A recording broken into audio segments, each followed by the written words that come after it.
నమస్కారం గురువుగారు. మహాదేవ్. చాలా సంతోషం మీరు టైం ఇచ్చినందుకు.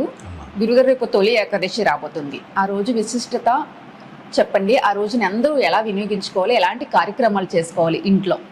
తొలి ఏకాదశి అనేది దక్షిణాయన ప్రారంభం. అవును గురు. తర్వాత తొలి ఏకాదశి వస్తుంది. ప్రకృతిలో అనేక మార్పులు వస్తుంటాయి. సహజంగానే ప్రకృతి మనకి 2 నెలలకు ఒకసారి మార్పు వస్తుంటుంది ఋతువుల ప్రకారంగా. అలాగా తొలి ఏకాదశికి 2 అర్థాలు ఉన్నాయమ్మా. అంతరార్థం ఉంది, బాహ్యార్థం ఉంది. బాహ్యార్థంలో ఏమిటంటే తొలి ఏకాదశి నాడు సాక్షాత్తుగా శ్రీమన్నారాయణుడు యోగ నిద్రలోకి వెళ్తాడు 4 నెలల పాటు. ఈ 4 నెలలు కూడా ప్రతి ఒక్కరూ కూడా అంతర్ముఖం అవ్వాలి. బాహ్యముఖంగా కాకుండా అంతర్ముఖం అవ్వాలి. అంతర్ముఖం అవ్వడం వల్ల ఏముందంటే విశ్వశక్తి తనలోకి స్వయంగా విసుగలుగుతాడు. ఈ 4 నెలలు సాధన చేయడం ద్వారా మిగతా 8 నెలలు కూడా సుఖంగా వెళ్ళిపోతాడు. అందుకనే శ్రీమన్నారాయణుడి పేరు చెప్పి మనకి ఇది తొలి ఏకాదశి ప్రారంభమైంది. అంటే యోగ నిద్రలోకి వెళ్ళడం అంటే సాధన చేయమని అర్థం. అర్థమైందమ్మా. అంతేగాని భజన చేయడము, పూజలు చేయడము, తీర్థాటలు తిరగడం కాకుండా ఇంటర్నల్గా లోపల అంతర్ముఖంగా బాగా సాధన చేయమని దాని అర్థం. అలసిపోతున్నాడు మానవుడు. ఈ కలియుగంలో ఇప్పుడున్నటువంటి పరిస్థితుల్లో ఇంకా దారుణంగా ఉంది. సాంప్రదాయం తెలియట్లేదు, ఏమిటని అసలు విషయం తెలుసుకోలేకపోతున్నారు. సనాతన ధర్మం అంటే ఏంటో కూడా పూర్తిగా తెలియకుండా ఇబ్బందులు ఉన్నాయి. చదువు అనే పేరు చెప్పి నాగరికత పెరుగుతుందని చెప్పి సనాతన ధర్మాన్ని మర్చిపోయి అనేక రకాలుగా మారిపోతుంది ప్రపంచం అంతా.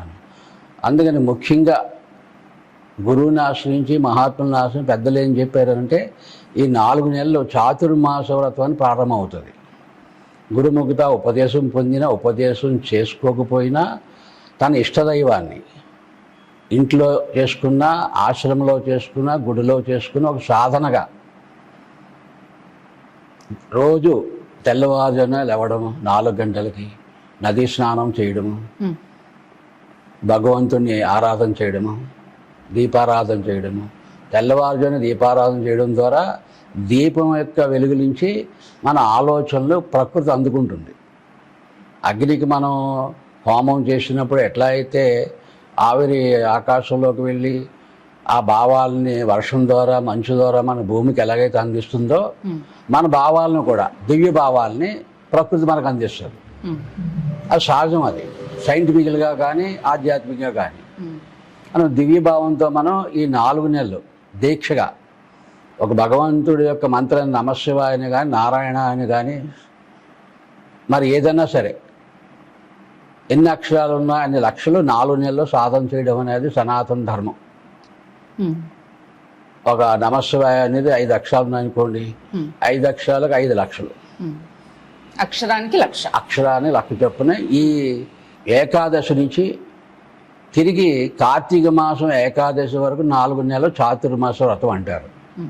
ఈ చాతుర్మాసం జపతో నాస్తి పాతగా, కృషితో నాస్తి దుర్భిక్షగా. అంటే జపం చేయడం వల్ల నీలో ఉన్నటువంటి తెలిసి తెలియక అనేక జన్మంచి ఈ క్షణం వరకు ఉన్నటువంటి పాపాలని నశించి, జపం చేయడం ద్వారా పాపం నశిస్తుంది.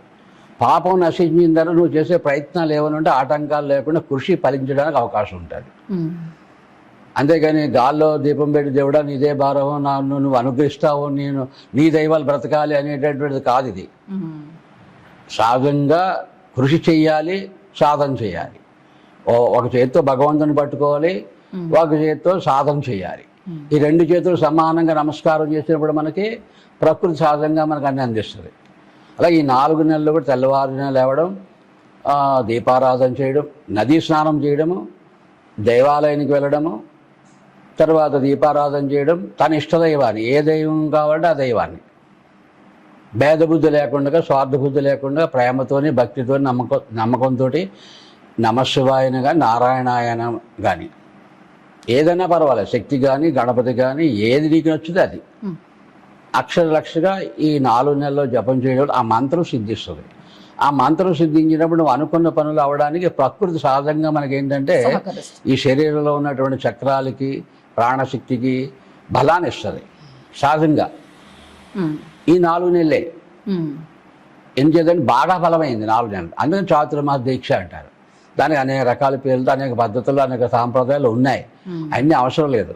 మనకి ప్రాణశక్తి ద్వారా భగవంతుని నామాన్ని చక్కగా జపం చేయడం, శ్రద్ధగా జపం చేయడము, ఆ పరమేశ్వరుడికి అర్పణ చేయడము, ప్రేమతో మనం ప్రార్థన చేయడము, 4 నెలలు ఒక దీక్షగా చేయడం వలన సాధంగా అనేది ఒక రీజన్ ఏర్పడుతుంది. రీజన్ ఏంటి? రీజన్ తెలియకుండా చేసేది అంతాను. కానీ రీజన్ అంటే ఏంటి అంటే భగవంతుడికి సాధంగాను. వినాయకుడు ఉన్నాడు అంటే బుధవారం వినాయకుడికి, అలాగే చవితి వినాయకుడికి, అశ్విని నక్షత్రం వినాయకుడికి. 4 చవితులు నెలకు వస్తాయి. ఒక అశ్విని నక్షత్రం వస్తాయి, 5 అవుతాయి. అలాగే బుధవారం వినాయకుడికి 4 బుధవారాలు వస్తాయి. 4 బుధవారాలు కృష్ణపక్షం చవితి, శుక్లపక్షం చవితి 6 అవుతాయి. ఒక అశ్విని నక్షత్రం 7 అవుతాయి. ఇది 7 వారాల వ్రతం అంటారు. 7 వారాల వ్రతం అంటే 7 కొండలు అన్నా, వెంకటేశ్వర స్వామి అన్నా, ఏ దేవుడన్నా 7 వారాల వ్రతం అంటే ఇది. ఈ 7 వారాల నగలన్నా, సప్త చక్రాలన్నా, సప్త గిరులు అన్నా, సప్త సముద్రాలన్నా, సప్త గుర్రాలు అన్నా, సప్త అనే దాని మీద అనేక రకాలు ఉన్నటువంటి విజ్ఞానం ఉంది. ఈ సప్తాకి 7 వారాలకి, గ్రహాలకి, నక్షత్రాలకి, తిథికి అనుసంధానమై ఉంది. అలాగే నువ్వు పుట్టిన దానికి కూడా అనుసంధానమైంది. అట్లాగా ఇదంతా గురుముఖత మనం నేర్చుకుని సాధన కరెక్ట్గా ఈ 4 నెలలు చేస్తే ఇవన్నీ సంపూర్ణంగా పూర్తయిపోతాయి. ఈ 4 వారాలు పూర్తయిపోతాయి. ఈ ఏకాదశి శుక్లపక్షం కృష్ణపక్షం పూర్తవుతుంది.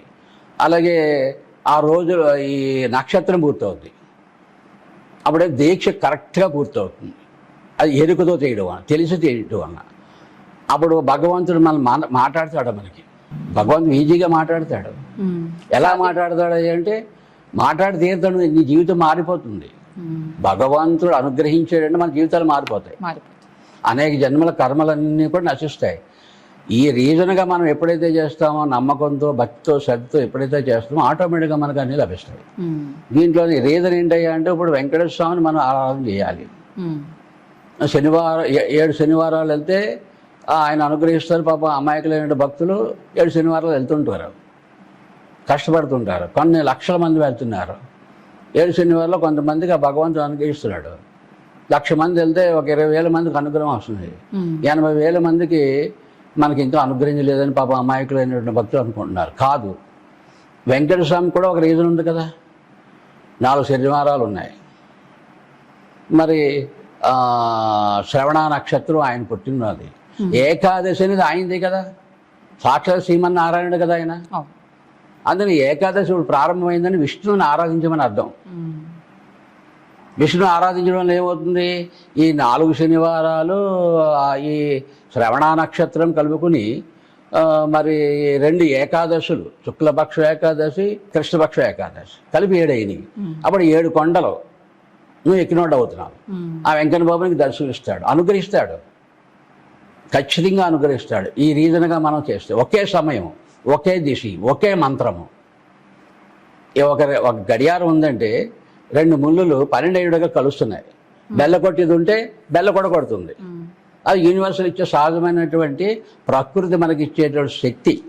అంటే భగవంతుడు ఎవరైతే ఉన్నారో ఆ భగవంతుని అనుసంధానం చేసి ఆ సమయంలో మనం ఆ రకంగా మనం సాధన చేస్తే వెంకటేశ్వర స్వామి, విష్ణుమూర్తి అయినా ఈ 4 నెలల్లో మనం అలాగే ఎప్పుడైతే మనం చాతుర్మాస దీక్షగా మనం ఎప్పుడైతే చేస్తామో, ఏకభుక్తము, నేల మీద పడుకోవడము, తర్వాత చక్కగా చన్నీరు స్నానం చేయడము, నిష్ఠగా మనం సాధన చేయడము, ఆయనకు సమర్పణ చేయడం, ఆయన ప్రేమగా మనం ప్రేయర్ చేయడం వల్ల ఆటోమేటిక్గా నీ యొక్క భక్తి వలన పూర్వజన పాపాలు, కర్మలన్నీ తొలగిపోయి ఆ శ్రీమన్నారాయణ మనకి అనుగ్రహిస్తాడు. అది ఏకాదశుడు అంతరార్థం. ఆధ్యాత్మికంగా పట్టుకోవడానికి ఇదే సరైన, అది సరైన మార్గం. ఈ 4 నెలలు కూడా ఎంత బాగా సాధన చేస్తే అంత బాగా మనకి ప్రకృతి సహజంగానే అనుగ్రహించి ఆశీస్సులు ఇచ్చి, ఉదాహరణకి మీరున్నారంటే మీ రూపంలో కానీ మరొక రూపంలో కానీ మరొక రూపంలో నీ భక్తికి ఆ భగవంతుడు వస్తాడు. వచ్చి మనం ప్రేయర్ ఏదైతే చేస్తామో దానికి అనుకూలంగా మార్గం ఏర్పడతాడు. ఇప్పటివరకు నీకు మార్గం లేదు, మార్గం లేదంటే ఉద్యోగం రావట్లేదు, వ్యాపారం లేదు, వ్యవసాయం లేదు, కష్టాలు పడుతున్నావు. అప్పుడు ఈ సాధన మనం ఎప్పుడైతే చేస్తున్నామో, నువ్వు దేనికోసం అయితే సాధన చేస్తున్నావు ఆ సాధన అనుసారంగా ఎవరో ఒక్కరు ప్రకృతి నుంచి ఈ వైబ్రేషన్స్ గోడకేసిన బట్టి తిరిగి వెనక్కి వచ్చినట్టుగా నువ్వు అనుకున్న ఆలోచనలు, ప్రకృతిలో ఉన్నటువంటి దీనికి సంబంధించినటువంటి విషయాలు ప్రాణశక్తి వెళ్ళి ఆ ప్రాణశక్తి తిరిగి రిపీట్ అయ్యి నీ దగ్గరికి వచ్చి నీకు సహాయం చేస్తుంది. నీవు బొక్కు పులుసు వాయువు నీలో ఉంటుంది, అది వదులుతున్నావు. చెట్లు పీల్చుకుంటున్నాయి, చెట్ల నుంచి మళ్ళీ ప్రాణవాయువు మనకు వదులుతున్నాయి, ఆ ప్రాణవాయువు మనం పీల్చుకుంటున్నాం. అప్పుడు చెట్లకి మనకి సోదరత్వం ఉంది కదా. అలాగే మన ప్రాణశక్తి సమస్త విశ్వంలోనే సోదరత్వం ఉంది. ఇదే ఏకాదశిలోని అంతరార్థం. ఇది అంటే యోగపరంగా అంతరార్థం. భక్తిపరంగా అయిన సాధన మనం ఇలాగ మనం ఏకాదశి భజనలు చేయడం అని, రామనామం చేయడం అని, శివనామం చేయడం అని, అంటే ఇవన్నీ తెలియదు అందరికి. పాపం గురువు లేనప్పుడు తెలియదు కదా. తెలియదు కాబట్టి ఏం చేస్తారంటే మహాత్ములు, మా గురువులు శ్రీ శ్రీకృష్ణ పరమహంస వారు 80 సంవత్సరాలు ఏకాదశి చేశారు. ప్రతి ఏకాదశి 15 రోజులకు ఒకసారి హరే రామ హరే రామ రామ రామ హరే హరే, హరే కృష్ణ కృష్ణ కృష్ణ హరే హరే అని 80 సంవత్సరాలు చేశారు. మరి ఇటుకలు, రామనామ ఇటుకలు నెత్తి మీద పెట్టుకుని ఊరంతా తిరిగి భయం చేశారు. ఆ ఇటుకలు రాముడికి అయోధ్యకి పంపించారు. ఇలాంటి మహాత్ములు ఎంతోమంది భూమి మీద ఉన్నారు. వాళ్ళందరికీ తపస్సు వల్ల ఈరోజు మోడీ మహానుభావుడు వలన ఆ రామాలయం, బంగారు రామాలయం కట్టగలిగారు. ఇది ఒక ఛాలెంజ్ మన భారతదేశానికి, మన సనాతన ధర్మానికి ఒక రక్షణ. నామంలో ఉన్న బలం అది, మహాత్ముల యొక్క ఆశీస్సులు ఇది. అలా ఈ ఏకాదశిలోని రామనామం చేయడం. అలాగే మన గురువుగారు దర్శనం అయ్యారు. రాముడు శివుడు సమానంగా చూడండి, భేద బుద్ధి వద్దు. రాముడు వేరు శివుడు వేరు కాదు, రాముడు శివుడు ఒకటే, సమానంగా చూడండి అన్నారు. అన్నందుకు శివనామం చేస్తున్నా, రామనామం చేస్తున్నా. 40 రోజుల క్రితం ఆ మహానుభావుడు మళ్ళీ దర్శనం ఇచ్చారు. మద్గురు శ్రీ శ్రీకృష్ణ పరమహంస అని శతాధిక వృద్ధులు, ఆ యోగి పుంగవులు పరంపర. ఆయన ఇచ్చిన సందేశం ఏంటి? నాన్న, నువ్వు భేద బుద్ధి లేకుండా జీవిస్తున్నా నాకు చాలా సంతోషమైంది. భేద బుద్ధి కాదు అన్నది, ఇద్దరు ఒకటే అన్నారు. ఏంటయ్యా ఒకటే అంటే, కాకి 2 కళ్ళు ఉన్నాయనుకుంటారు మీరు. కాకికి ఒకటే కన్ను ఉంది. ఒక్క కన్నంలోంచి ఒకే గుడ్డు ఈ పక్కన కాసేపు చూస్తుంది, ఈ పక్కన కాసేపు చూస్తుంది. అలాగే నీ ప్రాణం, నీ భ్రూమధ్యంలోని 3వ నేత్రం ఒకటే ఉంది, వెలుగు ప్రకాశం. ఇక్కడ ఆ ప్రకాశం, ఇప్పుడు ఇక్కడ ఒక గోడ ఉందనుకోండి, అని ముక్కు అనే దూలం అనే గోడ ఉంది. ఈ గోడ నుంచి ఇక్కడ ఉన్నటువంటి ప్రకాశం బయటకు వస్తుంది. ఇలా వచ్చినప్పుడు ఏమవుతుంది? 2గా మనకి ఇలా పెడుతున్నాయి, 2 దారులుగా పెడుతున్నాయి. అని మనం ఏమనుకుంటున్నా, 2 కళ్ళు ఉన్నాయి. ఇది ఏమో రాముడైతే ఇది శివుడు అనుకుంటున్నాం, ఇది శక్తి అయితే ఇదేమో శివ అనుకుంటున్నా, ఇదేమో కృష్ణ అనుకుంటే ఇది గణపతి అనుకుంటున్నా. అది 2 లేవు, ఈ ఒక్కదానికి పేర్లు. నేను ఈ జ్ఞానం తెలుసుకుని ఈ ప్రాణశక్తి ద్వారా ఇక్కడ ఉన్నది ఒకటే కదా. అప్పుడు ఇది ఎడమవైపు ఉన్నటువంటి ప్రాణశక్తి రాముడు, కుడివైపు ఉన్నటువంటి ప్రాణశక్తి శివుడు అనుకున్నప్పుడు, ఇది శివ ఇది రామ అనుకున్నప్పుడు 2 అయిపోయినాయిరా. కాదురా, 2 కలిపి ఒకటి, భూమధ్యంలో వెళ్ళి ఒకటేరా. శివుని రాముడు ఏకం చేశారా అన్నారు. ఆయన ఎలా ఏకం చేయాలంటే హంస రామాయ శివాయ శోభం అన్నారు ఆయన. అన్ని మార్పులు వచ్చేసినాయి. ఆ మార్పులు ఈ రోజున ఏమైంది? ఈరోజు 40 రోజులు అయింది, రోజు అలా నామం చేస్తున్నాం. ఈ రోజు ఇది బయటికి చెప్పడానికి మీ రూపంలోని విన్ భక్తి ఛానల్ ఈ రోజు ఇక్కడికి వచ్చింది. మా అదృష్టం ఇదేనా బయటికి పంపడానికి. మరి భగవంతుడు పంపించాడు కదా. ఇది ఈ రూపంలోని ఈ వైబ్రేషన్స్, ఈ సత్యాన్ని ప్రపంచానికి ఇప్పుడు అవసరం. ఎందుకంటే విష్ణువు వేరని, శివుడు వేరని, తర్వాత ఆ పార్టీ ఈ పార్టీ అని నా గందరగోళంగా ఉంది. మహాత్ములకి పేర్లు పెడుతున్నారు, తపస్సు చేసుకునేవాడు. ఇప్పుడు ఉదాహరణ గణపతి సత్యనారాయణ మహానుభావుడు, అలాగే ఎంతోమంది ఉపన్యాసం ఇస్తున్నారు. ఎవరో చాగంటి కోటేశ్వరరావు కానీ, లేకపోతే మరొకరు ఇంకెవరో ఉన్నారు. చాలామంది మా అందరి పేర్లు చెప్పడం అవసరం లేదు. వాళ్ళందరి మహాత్ములు మంచి మార్గాన్ని మనకి ఇస్తున్నారు, సనాతన ధర్మాన్ని రక్షిస్తున్నారు. నీకు తెలియనటువంటి ఇది తెలియజేసి అడ్డదాన్ని వెళ్ళిపోకుండా మతం మార్పులు లేకుండా స్వధర్మాన్ని రక్షించడానికి మార్గం ఏర్పాటు చేస్తున్నారు. అలాంటి వాళ్ళు చెయ్యూతనిచ్చి ఉత్సాహపరచాలి కానీ పేర్లు పెట్టకూడదమ్మా. అది మనలో మనం తిట్టుకున్నాడు, మన అన్నదమ్ములు కొట్టుకున్నట్టు అవుతుంది. అది చాలా తప్పది.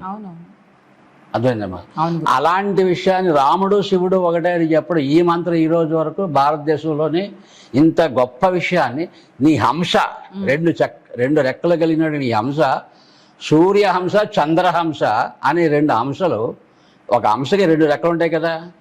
అప్పుడు రాముడు శివుడు హంస రామాయ శివాయ సోహం.